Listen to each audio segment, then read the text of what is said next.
The spokesperson of the BJP in Meghalaya, Mariahom Kharkrang, addressed reporters today to announce the party's endorsement of I Nongrang IPS as Meghalaya's Director General of Police. Kharkrang praised Nongrang's significant experience in law enforcement and emphasized her deep local connections. Kharkrang confirmed that Nongrang's nomination had been approved alongside two other candidates for the position, citing her integrity and extensive experience as qualities that make her the ideal candidate to lead the police force in Meghalaya.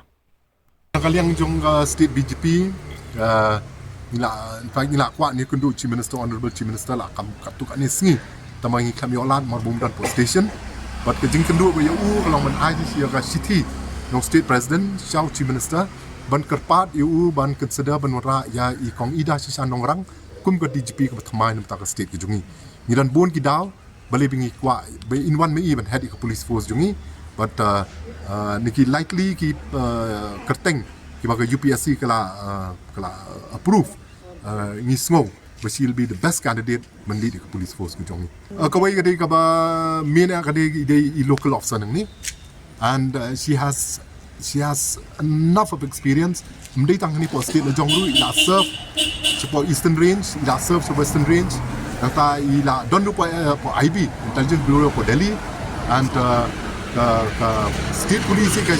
try ya janmat ko IB department ber IB intelligence bureau but kini ki ber khat kin longga jimtoy bo sikat day at state jongi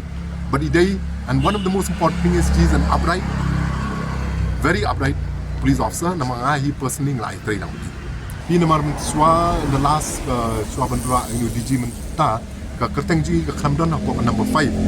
amdai ni kita itu mar kita pun berat senior bakam senior ben yi ka service menta bedeng ni lap ka kerteng ji ka wan ka panel ni ka wan kong ya ni kerman ba in your at least one Kasi officer leading the state. Mun chuang la ju yo teng police officer lead the state. But ni community ba menta se kan ti bang yo.